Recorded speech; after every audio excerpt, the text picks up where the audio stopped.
போகிற இடம் கொஞ்சம் லேட்டாக இருந்தாலும் நான் அங்கே போய்ட்டு எங்கே போகிறேன்னு சொல்லிட்டு ஃபாலோ பண்ணுறேன்.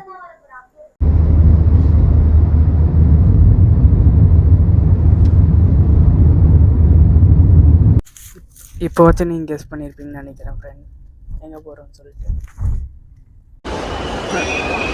நம்ம நேரம்னு பார்த்து இவ்வளோ கூட்டமாக இருக்குது ஃப்ரெண்ட்ஸ். என்ட்ரி கேட்டாண்டி எப்போ உள்ளே போகுதுன்னே தெரில. சரி, நான் உள்ளே போய் விலாகை கண்டினியூ பண்ணுறேன். ஆக்சுவலாக என்னென்னா இங்கே பெரிய லைனாக இருக்குது இமிக்ரேஷனுக்கு. ஸோ உள்ளே போய்ட்டு கண்டினியூ பண்ணுறேன். ஹலோ ஃப்ரெண்ட்ஸ், எல்லாமே முடிச்சுட்டு ஒரு அடியாக செக்யூரிட்டி செக்குக்கு வந்துவிட்டோம். செக்யூரிட்டி செக் முடிச்சுட்டு ஆக்சுவலாக நம்ம எங்கே போகிறோம், என்ன பண்ண போகிறோம்னு சொல்லிட்டு தெளிவாக ஒரு உட்காந்து வந்து சொல்கிறேன். என்னடா சம்பவம் நடக்கலைன்னு யோசிச்சிருந்தா ஆயிடுச்சுங்க. ஆக்சுவலாக மைக் இந்த வாட்டி புதுசாக எடுத்துருந்தேன், அது செக்யூரிட்டி செக்கில் மாட்டிடுச்சு. சரி, இப்போ நம்ம எங்கே போகிறோம்னு கெஸ் பண்ணுறீங்களா எந்த கண்ட்ரி போகிறோன்னு?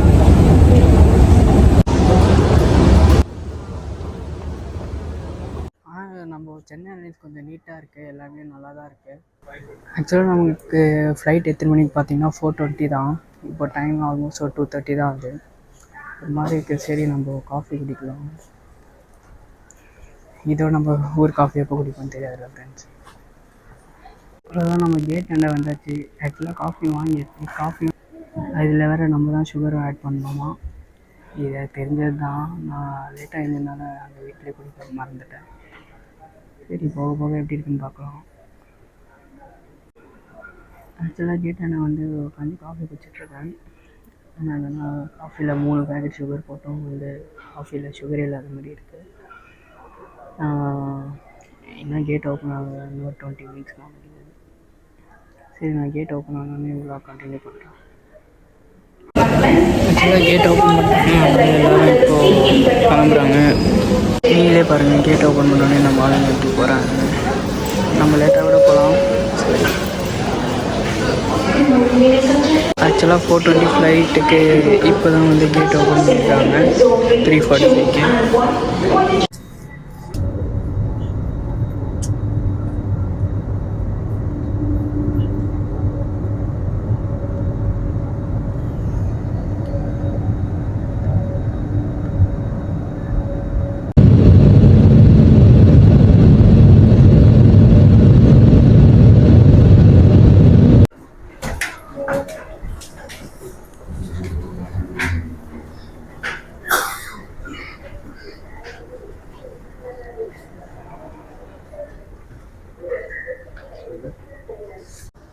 ஹலோ ஃப்ரெண்ட்ஸ், ஆக்சுவலாக நம்ம ஏர்போர்ட்டுக்கு வந்தாச்சு. இப்போ பேக் கலெக்ஷனுக்காக வெயிட் பண்ணிகிட்ருக்கோம். ஏர்போர்ட் அளவுக்கு நீட்டாக க்ளீனாக தான் இருக்குது. இப்போ நம்ம லக்கேஜுக்காக வெயிட் பண்ணிகிட்ருக்கோம். லக்கேஜ் வந்துச்சான்னு தெரில. நம்ம லக்கேஜும் எடுத்தாச்சு. ஆக்சுவலாக இது நம்ம எங்கே வந்திருக்கோம் பார்த்திங்கன்னா ஓமன் ஏர்போர்ட். இது கல்ஃபில் ஒரு கண்ட்ரி. நிறைய பேருக்கு தெரியாது, ஆனால் நல்ல குட் கண்ட்ரின்னு சொல்லுவாங்க. பார்க்கலாம் நமக்கு எப்படி இருக்குதுன்னு சொல்லிட்டு. சரி, நம்ம இங்கே மணி எக்ஸ்சேஞ்ச் வந்திருக்கோம். மணி எக்ஸ்சேஞ்ச் பண்ணிட்டு சிம் கார்டு வாங்கலாம்னு சொல்லிட்டு. சரி, பார்க்கலாம். ஆக்சுவலாக நம்ம ஏர்போர்ட் விட்டு இறங்கினோடனே ஆளுங்க வந்துட்டாங்க நம்ம ஆஃபீஸ்லேருந்து பிக்கப் பண்ணுறதுக்கு. ஓமன் நல்லா தாங்க இருக்குது ஓரளவுக்கு. கொஞ்சம் க்ரீன் ஏரியா, சவுதி அளவுக்கு இல்லை. சவுதியெலாம் சுத்தமாக க்ரீன் ஏரியாவே இருக்காது. இது ஏதோ ஓரளவுக்கு ஓகே. பார்க்கலாம். நான் ஆஃபீஸ் போகிறேன்னா ரூம் போகிறேன்னா தெரில. எனக்கு தெரிஞ்ச ஆஃபீஸாக தான் போவேன்னு நினைக்கிறேன். Then will go to room. Okay, கொஞ்சம் ஓமனை பாருங்கள்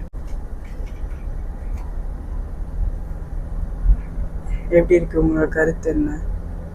ரோடெலாம் கொஞ்சம் நீட்டாக க்ளீனாக இருக்கா? எல்லாம் ஃபாரின் கண்ட்ரி மாதிரி இருந்தால். ஆனால் இது தெரிஞ்சு எந்த ஒரு பெரிய யூடியூபர்ஸும் இன்னும் ஓமன் வரல. பட் ஓமன் ஒரு பியூட்டிஃபுல் கண்ட்ரின்னு ஏதாவது சொல்லுவாங்க. ஸோ பார்க்கலாம் என்னென்னு. ஆக்சுவலாக என்ன சொல்கிறாருன்னா, இப்போது என்னென்னா ஒரு 2 to 3 days இங்கே தான் இருப்போமா ஃபார் மெடிக்கல். அப்புறம் ஐடி கார்டு மேக் பண்ணுறதுக்கு. அப்புறம் தான் சைட்டுக்கு போகுமா. ஸோ பார்க்கலாம் அந்த 2 to 3 days எப்படி இருக்குது, என்ன நடக்குதுன்னு.